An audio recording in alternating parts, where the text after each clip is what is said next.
നിങ്ങളുടെ ക്രഷ് നിങ്ങളെ സ്നേഹിക്കണമെങ്കിൽ നിങ്ങളൊരു ഇമ്പോർട്ടൻറ്റ് സൈക്കോളജി അറിഞ്ഞേ പറ്റത്തുള്ളൂ. റിലേഷൻഷിപ്പ് മ്യൂച്വൽ എഫേർട്ടിലേ വർക്കാവത്തുള്ളൂ. അതായത് ഞാൻ പറഞ്ഞുതരാം. നിങ്ങളുടെ പേര് അർജുനാണെന്ന് വിചാരിച്ചോ. അപ്പം ആ പെണ്ണ് ചിന്തിക്കേണ്ടത്, ഞാൻ അർജുനോട് മിണ്ടുന്നുണ്ട്, അർജുൻ എന്നോട് മിണ്ടുന്നുണ്ട്, അർജുൻ എന്നോട് ചെറിയൊരു ഇൻട്രസ്റ്റ് ഉണ്ട്, എനിക്കും അതുപോലെ സംസാരിക്കാനുള്ള താല്പര്യമുണ്ട്, ഞങ്ങൾ രണ്ടുപേരോട് വിചാരിച്ചാൽ ഇതൊരു റിലേഷൻഷിപ്പ് ആവും. അങ്ങനെ മ്യൂച്വൽ എഫേർട്ടായിട്ട് അത് ഡെവലപ്പ് ആവണം. അതായത് നിങ്ങൾ അങ്ങോട്ട് വിളിക്കണം, അവൾ ഇങ്ങോട്ട് വിളിക്കണം, നിങ്ങൾ അങ്ങോട്ട് കോമഡി പറയണം, അവൾ ഇങ്ങോട്ട് കോമഡി പറയണം, നിങ്ങളെക്കുറിച്ച് അങ്ങോട്ട് പറയണം, അവളെക്കുറിച്ച് ചോദിക്കണം, അവളും ഇത് തന്നെ ചെയ്യണം.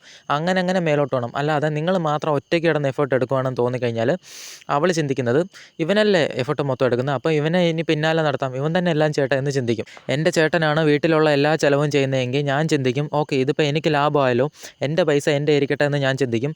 എൻ്റെ ചേട്ടനും പണിക്ക് പോകുന്നില്ല, അച്ഛനും പണിക്ക് പോകുന്നില്ല എന്ന് ഞാൻ മനസ്സിലാക്കുമ്പോൾ ഞാൻ എന്ത് ചെയ്യും, ഞാൻ തന്നെ പണിക്ക് പോകും. അതുപോലെ ആ പെണ്ണ് ചിന്തിക്കേണ്ടത്, അർജുൻ എനിക്ക് മെസ്സേജ് അയക്കുന്നുണ്ട്, ഞാൻ അർജുന് മെസ്സേജ് അയക്കുന്നുണ്ട്, ഞാൻ അങ്ങോട്ട് അയക്കാതെ ഞാൻ അവനെ മൈൻഡ് ചെയ്തിരുന്ന അവനും വരത്തില്ല, അവനും പോവും, അവൻ ഒരിക്കലും വരത്തില്ല എന്ന ഫീല് തന്നെ വരണം. ഓക്കെ, ആ ഫീല് നിങ്ങൾക്ക് കൊടുക്കാൻ പറ്റണം. എന്നാലും അവൾ ഇങ്ങോട്ട് ഇനിഷ്യേറ്റ് ചെയ്യും.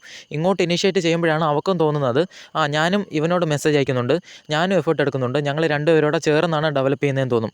അതല്ലാതെ നിങ്ങൾ ഒറ്റയ്ക്ക് കിടന്ന് പണിയെടുത്ത് ഒരു റിലേഷൻ ഉണ്ടാക്കുകയാണെന്നുള്ള ഫീൽ അവൾക്ക് എപ്പോൾ കിട്ടുന്നോ അപ്പം മുതൽ നിങ്ങൾ അവൾ പിന്നാലെ നടത്തും. പെണ്ണുങ്ങളുടെ സൈക്കോളജി ഇതാണ്. അതായത് ഒരു പയ്യൻ അവോയ്ഡ് ചെയ്താലും ആ പയ്യൻ പിന്നാലെ വരുമെന്ന് തോന്നിക്കഴിഞ്ഞാൽ ഈ പെണ്ണുങ്ങൾ മനഃപൂർവ്വം പിന്നാലെ തന്നെ നടത്തും. നിങ്ങൾക്ക് തന്നെ അറിയാവുന്ന കാര്യമാണ്.